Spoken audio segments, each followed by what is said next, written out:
자, 오늘 영적 성숙 세 번째 시간으로 영적 성숙의 유익함 첫 번째 온전한 확신 로마서 8장 32절에서 39절의 말씀으로 여러분과 함께 나누고자 합니다. 여러분, 우리가 그리스도 안에서 영적 성숙은 선택이 아니라 필수라고 말씀을 드렸습니다. 인간도 태어나면서 몸도 마음도 지식도 삶에 필요한 모든 분야에서 성숙이 필요합니다. 여러분들도 성숙하셨고 성숙 중이고 지금 성숙하시나요? 그 성숙 안 하면 그건 큰 문제인 것입니다. 그래서 이러한 성숙이 근데 일어나가는 과정에서는 많은 수고와 시간을 필요로 하고 성숙의 결과는 반드시 성숙의 그 열매로 나타나게 되어 있습니다. 그러나 이런 성숙의 과정이 결코 그렇게 쉬운 것이 아닌데 이러한 성숙을 통해서 그럼 우리 그리스도인들이 누릴 수 있는 좋은 점이 무엇인가 하는 질문을 합니다. 그러면 우리가 육신적으로는 세상적으로 이렇게 성숙하는 거에도 좋은 점은 알고 있어요. 근데 영적으로 성숙해서 그럼 도대체 우리에게 뭐가 그렇게 좋길래 그렇게 힘들고 어려운 영적 성숙을 해야 하는가 하는 질문을 가지게 됩니다. 유익함이 없다면 그럼 굳이 그렇게 해야 되나 하는 그런 생각을 하게 됩니다. 근데 여러분들 신앙생활 하시면서 가끔 이런 생각 안 드세요? 내가 믿고 있는 신앙이 진짜일까? 내가 잘 하고 있는 것일까? 하나님이 정말 나를 사랑하시나? 하나님은 살아계시나? 내가 이렇게 하고 있는 게 저는 항상 가끔가다 그런 질문을 확인을 해요. I'm right on track. 내가 하나님의 그 트랙에 올바른 트랙에 지금 걸려서 가고 있는가를 내 자신을 점검할 때가 있습니다. 그런 문제는 이러한 생각이 드는 문제는 뭐냐면 우리가 하나님에 대한 온전한 확신의 문제에 대한 것입니다. 정말 내가 하나님을 믿고 있는데 정말 하나님을 잘 믿고 있는 것인가? 아니면 하나님이 정말 나를 알고 계시는 것인가? 나를 정말 사랑하시는 것인가? 또 우리 삶 속에서 수많은 결정을 하는데 내가 하나님의 뜻에 맞게 그 일을 결정하고 가는 거고 내 인생의 방향이 지금 하나님의 인도하심을 잘 가고 있는 것인가? 이런 거가 항상 의문이 들기도 하고 우리의 신앙을 점검할 필요도 절대적으로 있는 것입니다. 근데 어린아이들은 이런 것을 생각하지 않습니다. 우리 찬호가 그런 거 생각할까요? 생각하지 않아요. 그냥 그 어린아이처럼 살고 있지만 성숙해 가면서는 점점 이런 생각을 하게 되어 간다는 것입니다. 여러분들은 하나님에 대한 온전한 확신을 갖고 계십니까? 누가 뭐라 그래도 하나님은 나를 버리시지 않을 거야. 누가 내가 어떤 저걸 하더라도 나는 하나님 앞에 붙어 있을 거야. 또 여러분들은 무슨 일을 하든지 여러분들이 분명하신 하나님의 인도하심을 따라 지금 그 일을 하고 있는 거에 대한 확신이 있으십니까? 만약에 있다면 여러분 그 확신은 어디서 오는 것입니까? 우리가 믿고 있는 하나님으로부터 오는 것입니다. 그런데 이 영적 성숙을 이루지 않으면 이런 확신에 거하기가 힘듭니다. 하나님은 우리의 믿음의 대상이고 믿음의 대상을 믿으려면 여러분 믿음의 대상이 되시는 하나님에 대해서 잘 알아야 합니다. 여러분들이 하나님에 대해서 얼마만큼 알고 있느냐가 여러분이 하나님께 대한 확실한 확신이 있다는 거와 비례되는 것입니다. 그래서 호세아 선지자가 뭐라 그랬습니까? 여호와를 알자, 힘써 여호와를 알자라고 외쳤던 것입니다. 그럼 여기서 우리는 하나님이 어떤 분이신가를 알아가는 과정, 여러분들도 삶을 살아보면 여러분들이 하나님을 알아가는 과정과 여러분의 경험이 있고 여러분 나름대로 하나님을 알아가는 과정이 있습니다. 가장 기본적인 것은 성경의 말씀을 통해서 알아가게 되겠죠.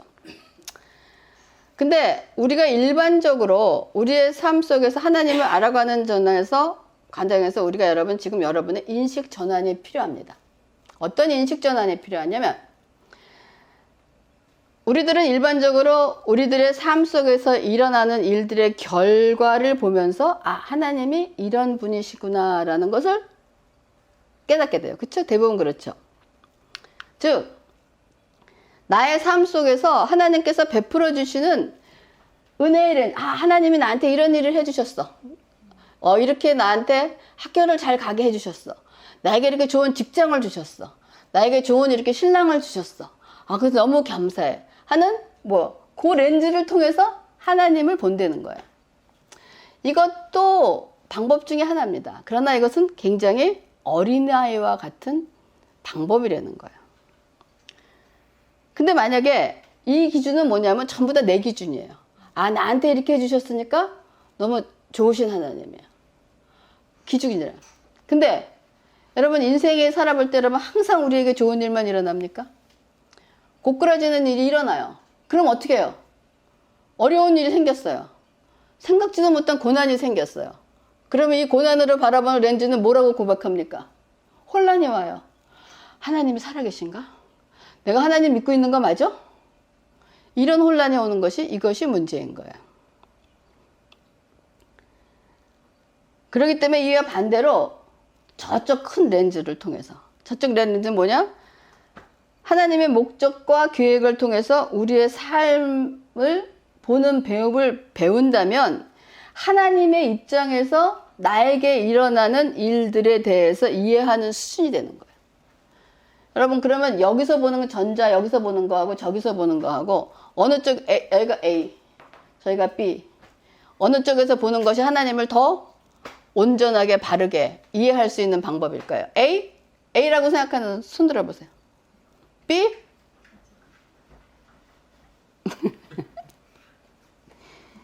그 왜 힘이 자신있게 손 못 듭니까? 예, 우리 하영이가 자신있게. 저거예요. 근데 일반적으로 사람들은 자신에 대한 어떠한 자신감, 또 세상에서의 나의 위치, 그러니까 즉 세상에서 인정받고 자신의 능력을 알고 사랑과 인정을 받을 때 성숙되고 안정되고 균형된 사람이 되어갑니다.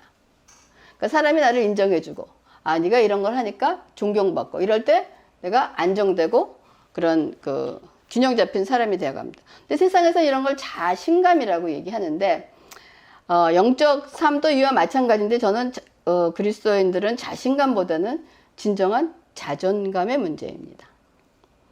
영적 성숙에서 나타나는 가장 큰 특징이 뭐냐? 영적 균형과 안정감을 가져온다는 거예요.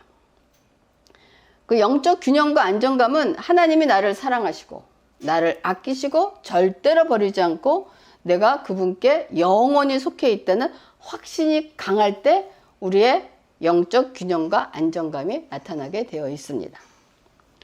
무슨 일을 만나도 요동하지 않는 균형과 안정감입니다. 하나님께서 어떻게 하냐? 반드시 이루시리라 하는 확신이 있기 때문에 우리에게 안정되고 균형 잡힌 그런 삶이 나옵니다.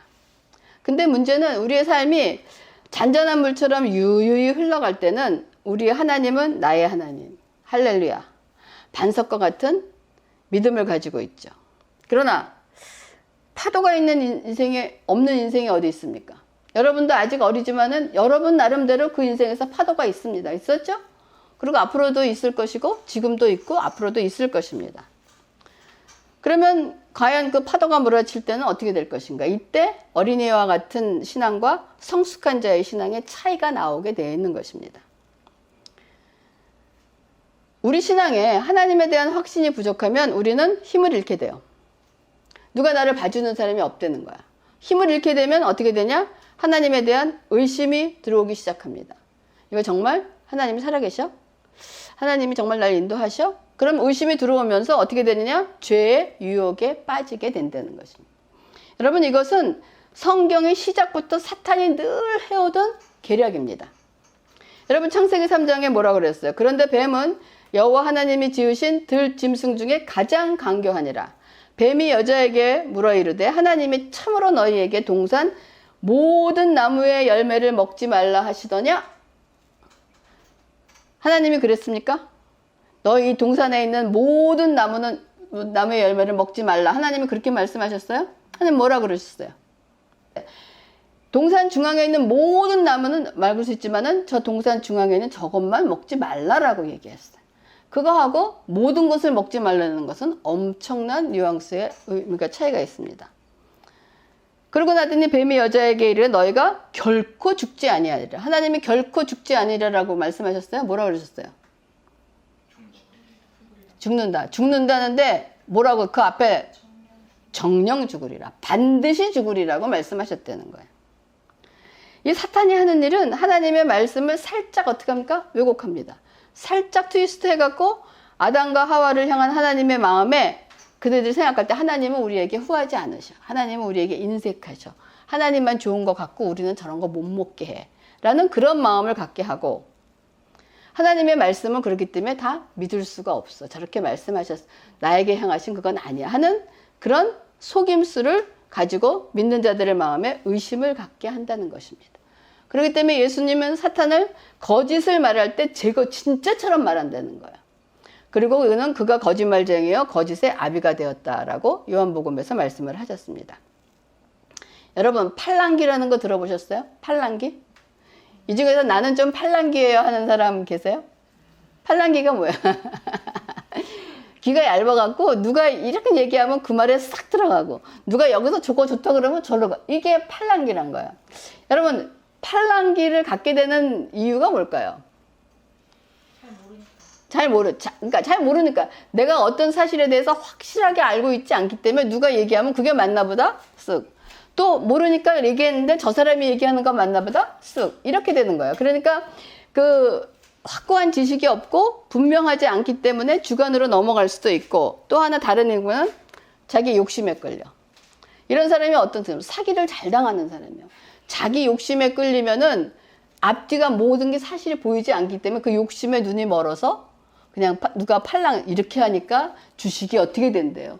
여기다 땅을 투자하니까 어떻게 된대요. 그러니까 어떻게 됩니까? 그냥 사기 당하게 되어 있다는 거예요. 그러면 영적인 하나님과 우리와의 관계에서도 하나님에 대해서 분명하고 확고한 믿음이 우리에게 없다면 우리는 영적인 팔랑귀가 될 수밖에 없습니다.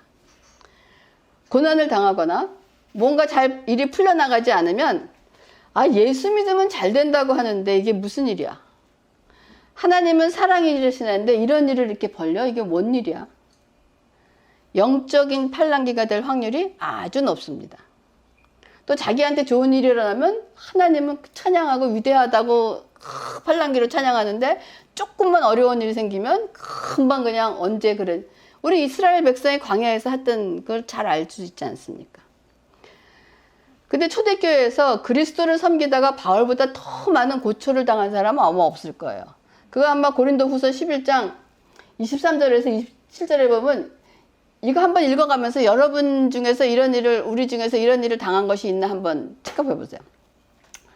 그들이 그리스도의 일꾼이냐? 정신없는 말을 하거니와 나는 더욱 그러하다. 내가 수고를 넘치도록 하고 옥에 갇히기도 더 많이 하고 매도 수없이 맞고 여러 번 죽을 뻔하였으니 유대인들에게 40에서 하나 감한매를 5번 맞았으며 3번 태장으로 맞고 1번 돌로 맞고 3번 파산하고 일주야를 깊은 바다에서 지냈으며 여러 번 여행하면서 강의 위험과 광도의 위험과 동족의 위험과 이방인의 위험과 시내의 위험과 광야의 위험과 바다의 위험과 거짓 형제 중의 위험을 당하고 또 수고하며 애쓰고 여러 번 자지 못하고 줄이며 목마르고 여러 번 굶고 춤고 헐벗.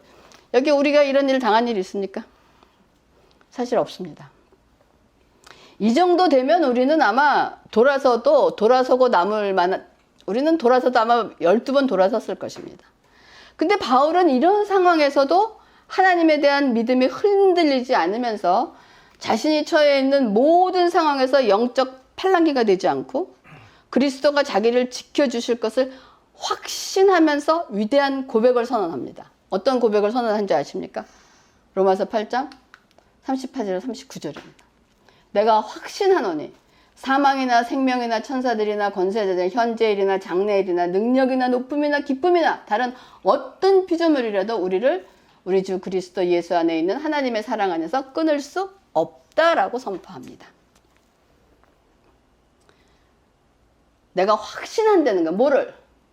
하나님의 사랑에서 끊을 수가 없다라고 확신을 한다고 바울은 선언하고 있습니다.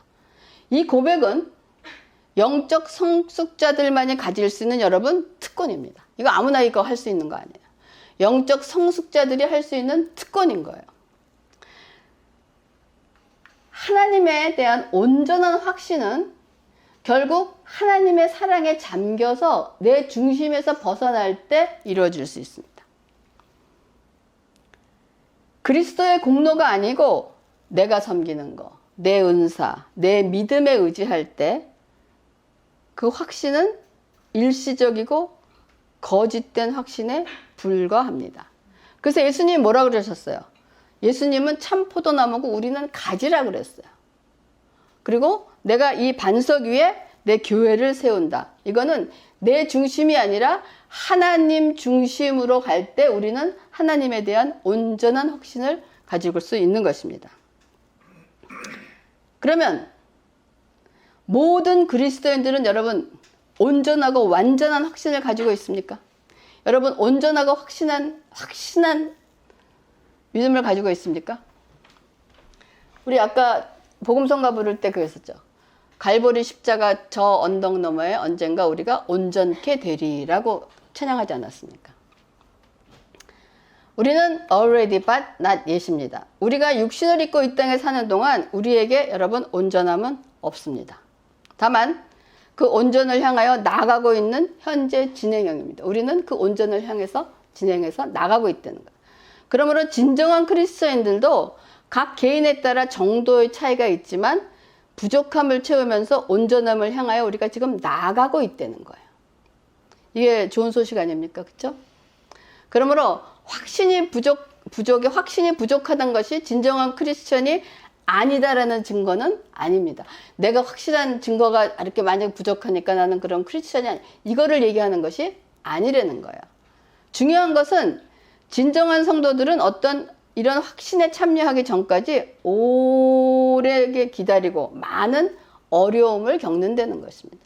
그렇기 때문에 여러분의 인생의 삶 속에서 여러분에게 힘들고 어려운 일이 닥치는 이유는 여러분이 하나님에 대한 확신에 거하기는 그 훈련을 해나가는 과정이라는 거예요. 그렇기 때문에 확신을 얻는 데는 각 개인에 따라 속도도 다르고 경험도 다르기 때문에 믿음 공동체 안에서 다 다를 수 있어요. 우리가 여기 모여있지만 우리 환경도 다르고 믿음의 색깔도 다르고 훈련하는 방법이 다 다르기 때문에 얼마만큼의 훈련 과정에서 확신의 그 정도가 있는지는 다 다르다는 것입니다. 그러나 우리는 우리 마음속에서 의심을 몰아내고 확신을 누리려는 데는 힘써야 된다는 거예요.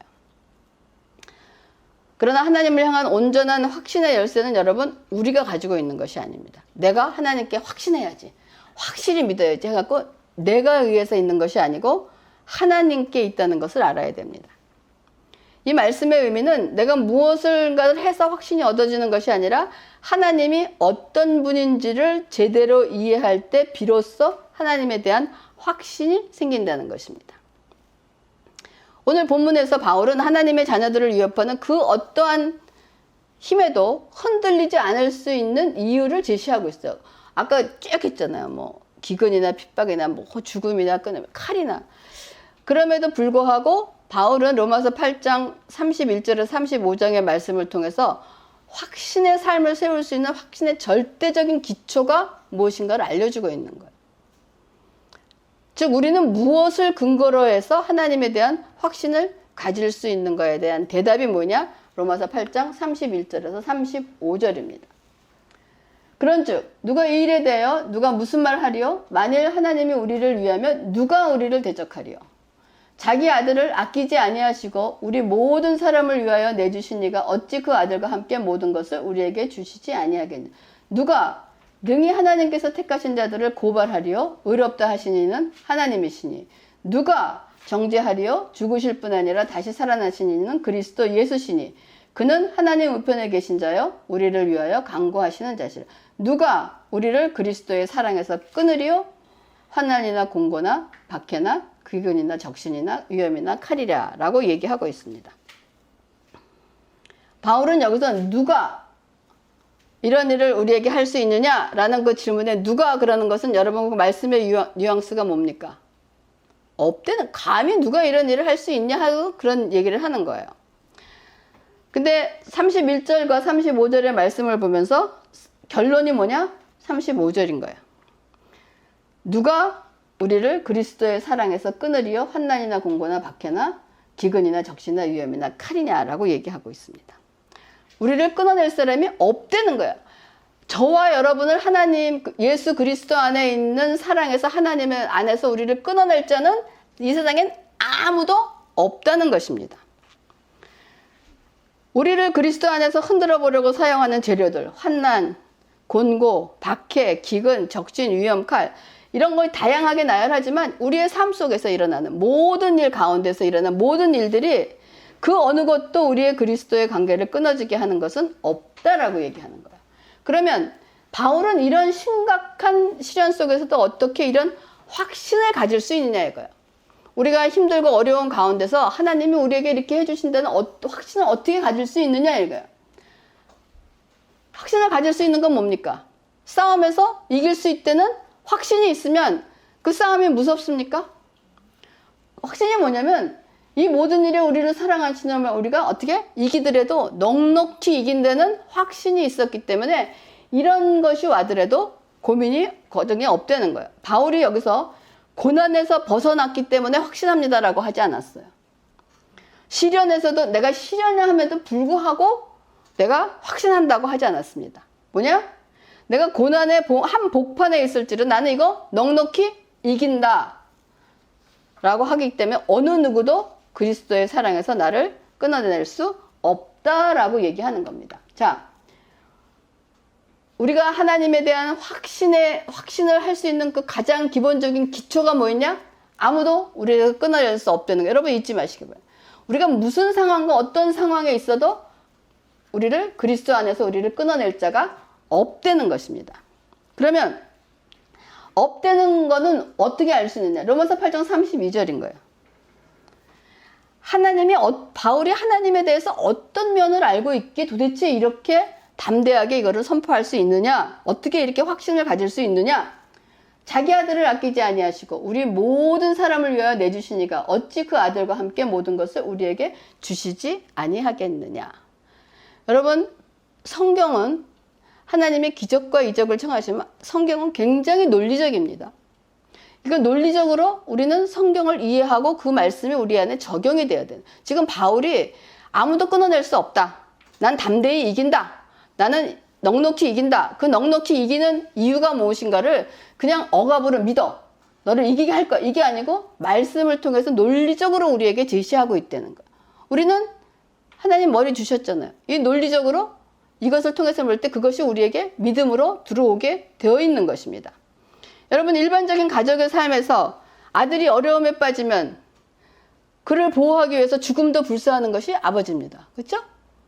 성경의 논리는 육신의 아버지도 이렇게 하는데 하늘의 아버지가 얼마나 더 하시겠느냐라는 논리로 지금 이거를 얘기하고 있는 거예요. 하나님은 당신의 아들을 죽이시면서까지 우리를 살려내신 그 사랑 때문에 우리를 어떠한 고난 속에서도 고난 속으로 침몰하게 하시는 것이 아니라 고난 한 복판 가운데서 우리가 그를 넉넉히 이기게 하실 수 있는 능력의 하나님이시기 때문에 사랑의 하나님이심을 바울은 확신하는 거예요. 여러분, 하나님이 우리를 어떻게 얻으신 거예요? 자기의 목숨을 버리면서 우리를 구하신 거예요. 그러면 어느 어리석은 자가 그렇게 목숨까지 버리고 했는데 이거 손에 놓겠습니까? 한번 하나님이 나를 정말 사랑하실까? 이런 확신이 든다면 하나님이 나를 어떻게 구하셨는가를 생각해 보시라면 하나님이 바보가 아닌 이상 자기 목숨을 버리고 얻은 건데 그거 버리시겠어요? 절대로 안 버리십니다. 버리실 거면 목숨 버리고 우리를 구하지 않으신다는 거예요. 이거를 제가 이렇게 어렵고 복잡하게 생각했지만 간단하게. 자, 우리는 하나님이 우리의 손을 저렇게 잡고 계시는 거예요. 하나님이 우리의 손을 잡고 계시기 때문에 하나님이 절대로 놓지 않습니다. 근데 사람들은 어떤 신앙을 갖고 있냐? 이런 신앙을 갖고 있어요. 찬호가 아빠 손가락 이렇게 잡고 있으면 이거는 언제든지 높습니다. 그러니까 찬호는 불어날 수밖에 없는 거예요. 근데 우리는 하나님과의 관계가 이게 아니고 하나님이 저 손을 꽉 잡고 있기 때문에 어디에 있든지 하나님이 우리를 끊어내지 않으시고 버리지 않으시고 우리를 보호하신다는 것입니다. 이것이 우리가 하나님에 대한 확신을 가질 수 있는 첫 번째 기준. 하나님이 나를 꽉 잡고 계시다. 두 번째, 정죄함이 없다는 것이. 우리는 정죄함이 없다. 정죄함이 없는 것은 로마서 8장 30절. 누가 정죄하리요? 죽으실 뿐 아니라 다시 살아나신 이는 그리스도 예수시니 그는 하나님 우편에 계신 자요 우리를 위하여 관구하시는 자니라. 바울은 지금 누가 우리를 정죄합니까? 라고 물어보는데 여기서 누가 바울이 얘기할 때 바울은 우리를 정죄할 자가 아무도 없다라는 것은 아닙니다. 우리를 정죄할 수 있는 사람이 누굽니까? 예수님은 우리를 정죄하실 수 있습니다. 그러나 마귀는 우리를 정죄할 권리는 이미 예수 그리스도의 십자가로 온전히 상실되었음을 선포하는 거예요. 이건 마귀를 향해서 얘기하는 거예요. 그리고 바울이 우리들에게 소망의 말을 전합니다. 우리를 정죄할 권한을 갖고 계신 그리스도는 우리를 정죄를 받지 않도록 어떻게 하셨어요? 십자가에서 이미 돌아가셨습니다. 그리고 다시 살아나신 그리스도이시며 지금 그리스도는 하나님 우편에 앉아 계시면서 우리를 정죄하기 위해서 기다리시는 것이 아니라 우리를 어떻게 하시기 위해서 기다리고 계십니까? 우리를 하나님 앞에서 변호하기 위하여 변호사로서 우리를 지금 기다리고 계시다는 거예요. 그럼 예수님이 변호사로 기다리시면서 예수님이 우리를 정죄하실까요? 아까 말씀드린 것처럼 복음을 논리적으로 여러분 생각하세요. 그분의 목숨까지 버리고 얻으신 우리를 정죄하시겠습니까? 아닙니다. 이제 그리스도 안에서는 더 이상의 정죄함은 없음을 확신하시기 바랍니다. 그러니까 그런 거 많잖아요. 내가 이렇게 죄를 졌으니까 나 지옥 가는 거 아닐까? 이거 왔다 갔다 하는 사람이 이것이 없기 때문인 거예요. 세 번째 기초, 확실한 기초는 뭐냐? 고발이 없다는 거야. 고발은 누가 하는 것입니까? 마귀가 하는 거예요. 누가 능히 하나님께서 택하신 자들을 고발하려 의롭다 하신 이는 하나님이시다라고 얘기한다. 여기서 고발한다는 그 동사를 의문을 제기한다라고 번역하기도 합니다. 적지 않은 성도들의 마음속 깊은 곳에 하나님께 많은 은혜와 복을 받으면서도 하나님께서 나를 인정해 주실까 하는 두려움이 도사리고 있습니다. 또 우리가 가끔씩 느끼는 죄책감은 스스로에게 의문을 던집니다. 우리가 충분히 선하다는 확신은 하나님 앞에서 무너져 내리고 우리의 죄는 물론이고 의조차 하나님 앞에서는 더러운 옷에 불과하며 하나님 앞에서 우리는 감형받을 자격조차 없다는 생각에 두려움이 몰려옵니다. 우리는 이런 생각할 수 있어요. 그렇죠? 내가 아무리 깨끗하다고 선하다고 얘기하지만 하나님 앞에서는 참 더러운 옷을 입고 있는 우리의 자체입니다. 그러면 이것을 우리가 두려움으로 몰고 가느냐? 여러분이 이런 생각이 들어올 때 여러분은 이 생각을 어떻게 처리하시겠습니까?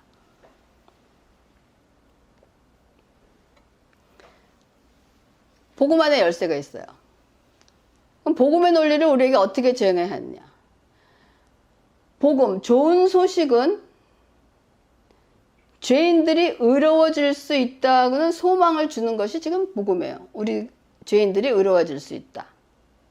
근데 복음은 죄인이 의로워질 수 있는 것이 끝이 아니고 복음은 우리를 의롭게 해주신 하나님이 어떤 분이신가에 대해서 계속 얘기해주고 있어요. 복음이 우리에게 확신을 주는 것은 죄인이 의로워질 수 있다는 사실뿐 아니라 이 사실을 뒷받침하는 하나님이 어떤 분이신가를 얘기해주고 있는 거예요. 하나님이 어떤 분이시냐면 경건하지 않은 자들을 의롭게 하시는 것이 바로 하나님의 성품 자체이기 때문에 우리에 대한 칭의, 하나님이 우리를 칭의, 의롭다 하신 것은 하나님의 성품이고 하나님의 약속이기 때문에 우리의 칭의가 훼손되거나 취소될 가능성은 0.00001%도 없습니다. 왜? 칭의가 훼손되는 것은 하나님 자신이 훼손되는 거기 때문에 하나님은 절대로 그 일을 하지 않으신다는 거예요. 그러므로 로마서의 가르침의 논리를 정리하면서 하나님에 대한 시각의 기초를 여러분 단단히 다지시기 바랍니다. 로마서 4장 5절에 이를 아니할 자도 경건하지 아니한 자를 의롭다 하신 이를 믿는 자에게는 그의 믿음을 의로 여기셨다라고. 하나님은 어떤 분이시냐? 경건하지 않은 자들을 의롭게 하시는 분이기 때문에 죄인들에 대한 그분의 칭의는 하나님의 본성만큼이나 뒤집힐 수가 없고 취소될 수 없습니다. 우리는 의롭다 칭함을 받고 선포되고 끝난 것입니다. 그런데 로마서 3장 24절에 그리스도 예수 안에 있는 속량으로 말미암아 하나님의 은혜로 값없이 의롭다 하심을 얻은 자 되었다라고 얘기하는데, 그러면 이 의롭다 하는 것을 받은 것이 우리의 행함이 아니라는 것입니다. 의롭다 행함을 받은 것이 뭐냐? 그리스도의 의를 믿는 믿음으로 말미암아 의롭다 받았다고 선언하는 것입니다. 우리는 우리 스스로 때문에 의로워진 것이 아니라는 거야. 그러므로 우리는 의롭지 못하다고 고발당할 수가 없습니다. 그러므로 우리의 부족함과 연약함을 깨달을 때 여러분 아까 어떻게 해결하나 물어봤죠? 우리는 그런 걸 질문해야 됩니다. 우리가 아무리 깨끗하다 그래도 하나님 앞에 서면 우리는 더러운 죄인입니다. 그럴 때 그것이 그러한 죄책감과 그것이 우리의 두려움으로 이끌어가는 것이 아니라 우리는 무엇으로 갖고 가야 되냐? 하나님 앞에 은혜에 감사해야 돼. 그럼에도 불구하고 이럼에도 불구하고 하나님이 나를 사랑하셔서 나를 이렇게 은혜롭게 의롭다 하신 하나님 은혜에 감사합니다로 가는 것이 성숙한 자의 믿음이며 확신을 가진 자의 믿음인 것입니다. 네 번째 기준은 우리 신분에 대해서 반대하는 자가 없어요.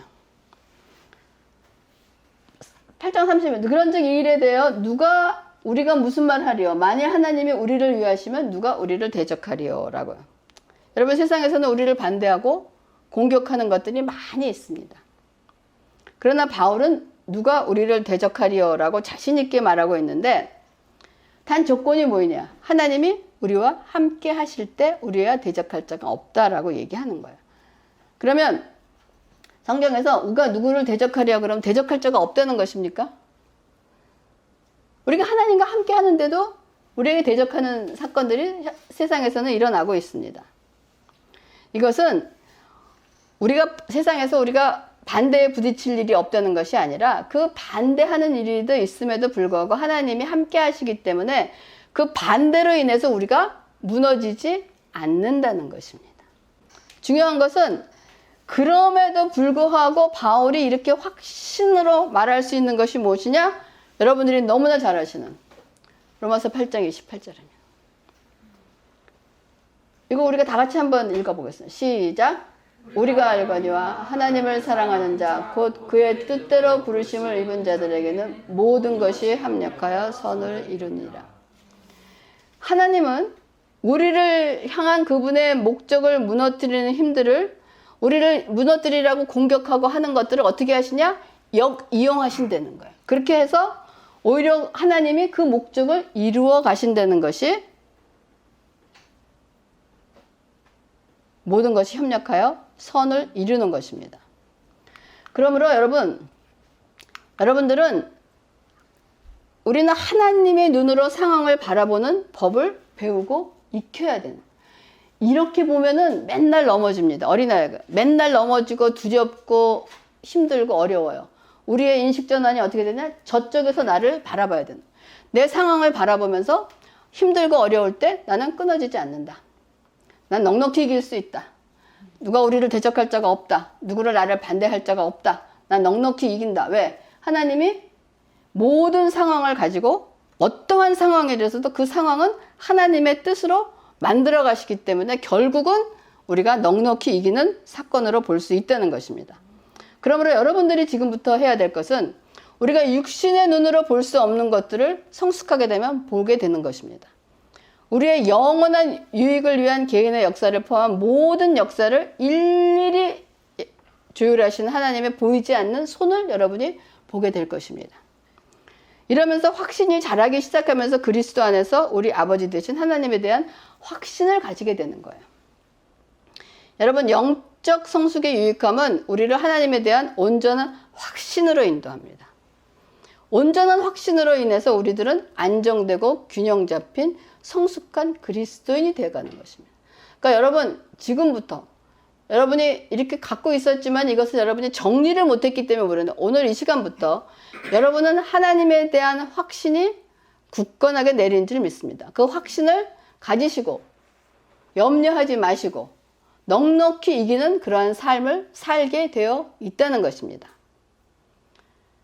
다음 시간에는 그러면 그런 온전한 확신에 거한 증거가 내 삶에 나타나는 때 도대체 어떤 것이 내가 확실한 증거를 가지고 살아가느냐 하는 것이 무엇인가를 잠깐 다루고 또한 영적 성숙의 유익함은 두 번째로 분명한 하나님의 인도하심에 대한 확신입니다. 내가 무슨 일을 하든지 하나님이 나를 인도하신 것이다. 이 일에 하나님이 함께 하셨다 하는 그런 확신을 가지고 나갈 수 있는 것이 무엇인가에 대한 그런 유익함이 무엇인가에 대한 것을 여러분과 함께 나누겠습니다.